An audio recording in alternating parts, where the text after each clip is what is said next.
Yo, what's up, y'all? It's JD back with another quick video. It's been a minute since I dropped a video on Patreon, but about to get back more consistent on these. And, I'm finally posted up in one location for seemingly the long haul, or seemingly at least for like a month, maybe possibly even 6 months. So I'm actually thinking about signing a lease out here with my girl out in Taipei, Taiwan.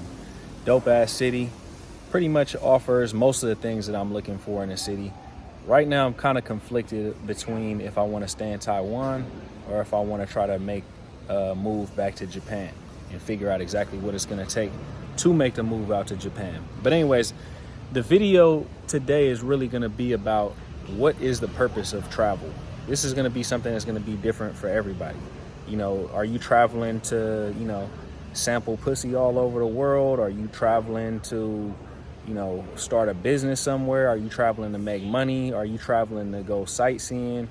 Are you traveling, just to check off different countries off your list?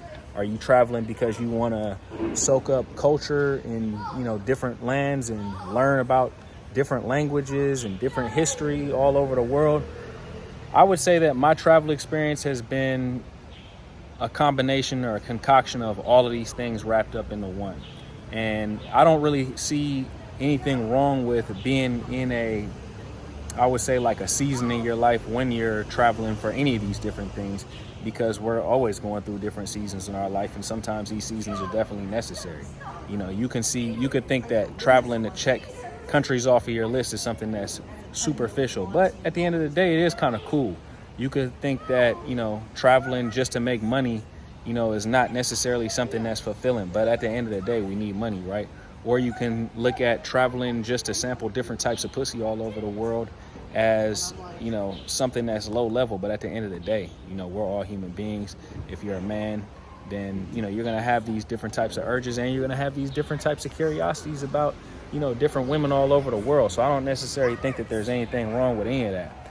But for me, where I'm at in my life, and what travel has provided me has been kind of like clarity of what type of environment that I want to basically post up in, what type of environment that I actually want to live in.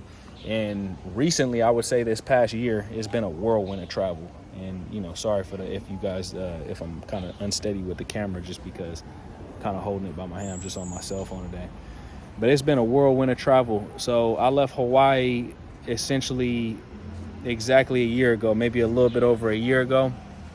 And my purpose for my travels was I want to figure out where I want to post up. I knew I didn't want to live in the United States, even if it was just going to be temporary. And I wanted to find a country that basically offered me everything that I wanted. The first stop was Brazil.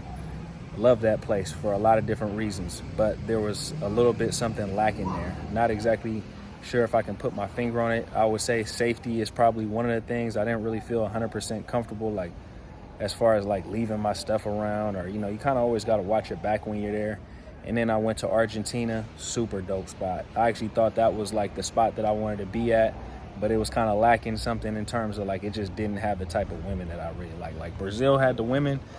And a lot of people like the Argentinian women. They got some beautiful women down there too, but it just wasn't necessarily my speed.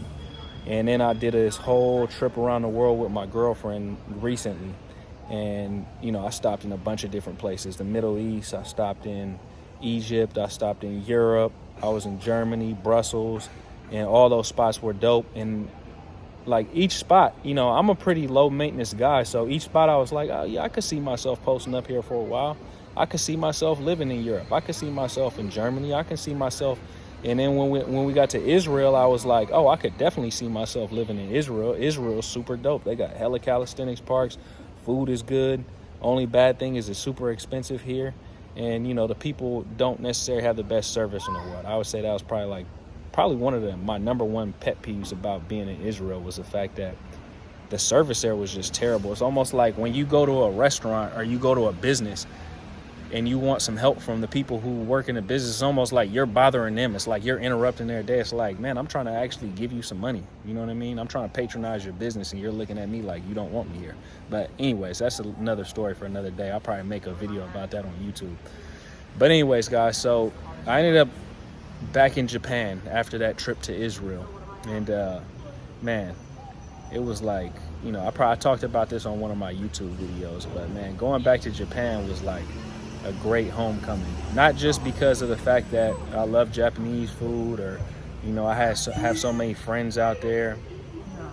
And, you know, my friends in Japan are almost like family for me because, you know, we all pretty much have each other's back and always looking out for each other. And even one of my homeboys, when I was out there, he was like, man, he wanted me to move back to Japan. He's like, man, anything you need. He was like, if you need a spot to stay, if it's money, then just come live at my spot. You know, I got a spot for you. And, you know, it feels good to have that type of community out there. And Japan is definitely one of those spots, if not the spot for me. In all reality, I do think eventually I'm going to end back up in Japan. But like I said, Japan offers so much for me, and that's my spot.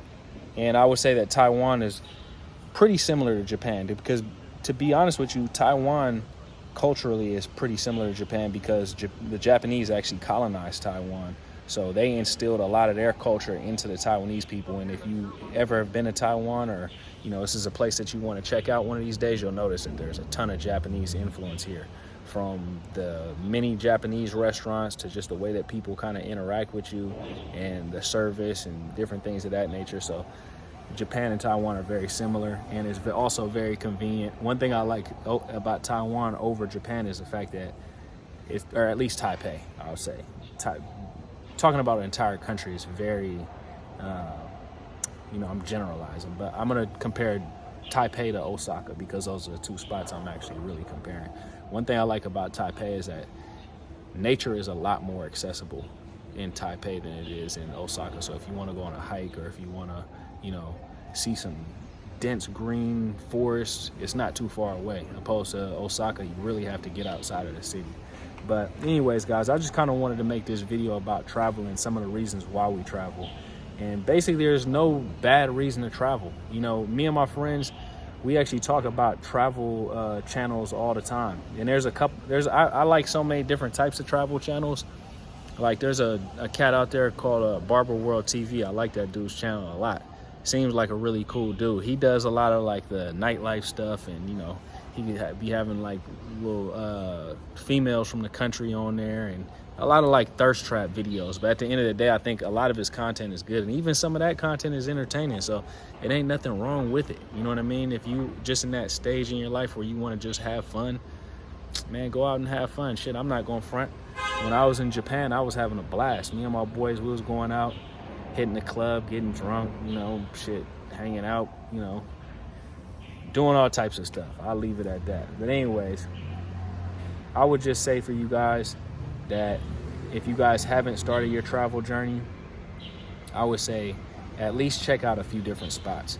Because if you've been in the same place your entire life, or you've been in the same country your entire life, you don't really have anything to kind of put it up against. So if you've been in the United States your entire life, you don't really have anything to compare the United States to. So you don't really know if the United States is the optimal environment for you. And I can tell you guys this, as a black man coming from the United States, you know, there's a lot of people who try to deter you from traveling abroad, and they always say like, oh shit, they're hella racist out there, or, you know, they're, you know, this culture is like this, or, you know, these people. I've been told all types of stuff about places I've been traveling, but you never really know until you experience it yourself. And everybody's gonna have a different experience in all these different countries. Everybody was telling me not to go to Argentina because Argentina is super racist. I probably say Argentina is one of the places where I got shown the most love out of any place I've ever traveled in my entire life. You know, people told me that Israel was, you know, a certain way, super racist, people are super rude, but I actually didn't necessarily find. The only time I really found people to be rude is like when it came down to the actual service in Israel. I just thought they had bad service. But other than that, I felt like pretty much everybody was really cool there. I met some people at the calisthenics parks, and, you know, you got to find your tribe everywhere you travel in this world. And for me, it's usually at calisthenics parks, cafes, you know, people doing similar things to the stuff that I like to do. So get out there, explore, check out other cultures, check out different, you know, don't be scared to try different foods, try to learn a little bit of the language. And I would say that if you are planning on moving to another country, language is one of the most important things that you can learn, or one of the most important ways that you can one of the most important things that you can put your energy into when you're moving to another country. Like if I stay in Taiwan for 6 months, please believe I'm gonna be taking Taiwanese classes. And another thing I would say, actually I'm gonna add this one more thing before I end this video. And this is in regards to learning languages when you're in other countries. If you have a girlfriend who speaks the language in the country that you're in, it's going to be a hindrance to you learning the language. There's no way around it. And I'm not saying that it's a bad thing to have a girlfriend who speaks a language, because it's actually a good thing. It just helps you out. But at the end of the day, it's on you as a responsibility to spend some time away from her, learn the language, and practice speaking the language. Because every time you're in a scenario when you're with her, she's gonna be translating for you. It's gonna make you weak, it's gonna make you dependent, and it's gonna be a crutch. This happened to me in Japan. I took Japanese classes. Luckily, at a certain point, I was like, I need to spend a lot of time away from my ex-girlfriend now. I need to spend a lot of time away from her so I can practice Japanese, and I need to start making an effort to really be out on my own and put myself in uncomfortable situations, you know, because I had a lot of friends who spoke Japanese who would translate for me, or I had an ex-girlfriend who spoke Japanese who would translate for me. And I found myself in a similar situation here in Taiwan. Is that my girlfriend now wants to translate everything for me, and she, you know, you just don't necessarily have a time and a place where you can, you know, practice your Mandarin on your own. I don't even know any Mandarin right now, but I'll tell you what, when I start learning Mandarin, I'm gonna be out practicing on my own. I'm gonna go to bars on my own. I'm gonna go out and try to order things on my own. And this is the way that you actually are able to fend for yourself in the world, because you don't want to be over reliant on people no matter what circumstance you're in. But anyways, guys, that's pretty much it for this video. I just wanted to make this video to kind of update you guys on where I'm at, what I've been doing.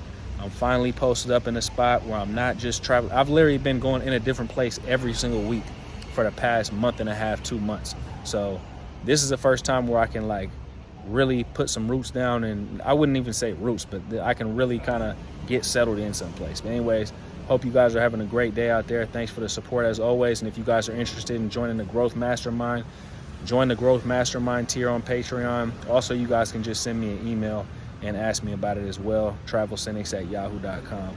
Peace.